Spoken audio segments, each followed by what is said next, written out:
Qaranglar, men qanaqa kitob topib oldim, lekin ming afsus, bu kitob yirtilgan ekan.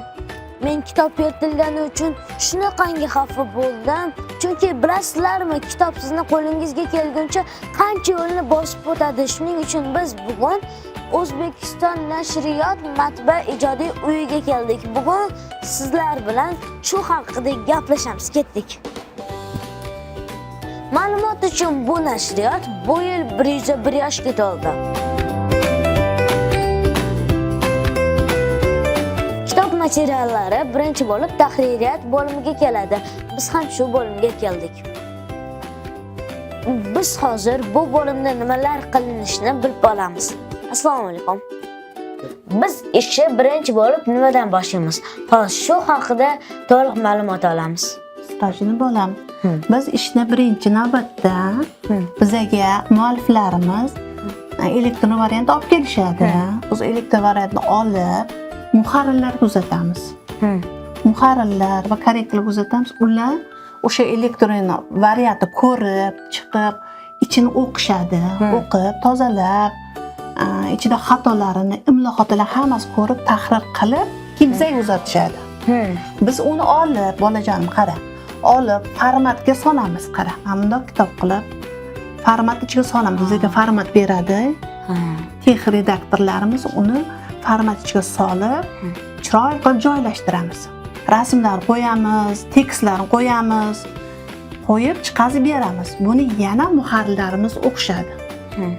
Toza bo'lgandan keyin biz buni chop etishga tayyorlaymiz. Uni PDF qilib, hammasi topshiramiz, u yoqlar o'sha ketadi. Jarayoni boshlanadi. O'sha bu jarayon bo'lguncha ancha mehnat qilamiz. Mehnatlaringiz uchun barcha bolalar nomidan sizga kattakon rahmat aytamiz. Rahmat bolajonim. Kitobni elektron variant tayyor, endi biz ishlab chiqarish sexiga boramiz.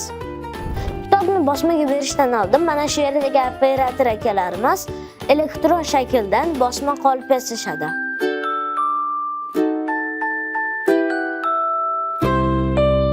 Mana bu bilasizlarmi nima? Qog'oz ekan. Umrimda ko'rmaganman bunaqa qog'ozni. Biz ko'rgan o'sha katta qog'oz rullonlar hozir kesish uchun tayyorlanmoqda.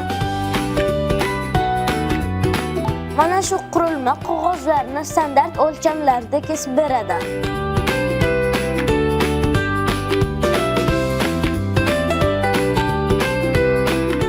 Ko'rib turganingizda qog'ozlar mana shunday shaklda kesiladi va mana shu yerga taxlanadi.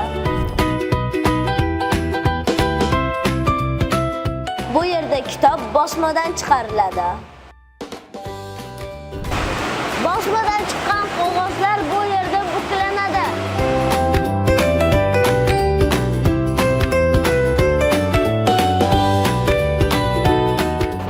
Buklangan qog'ozlar bu yerda tartiblanib blok holatiga keltiriladi.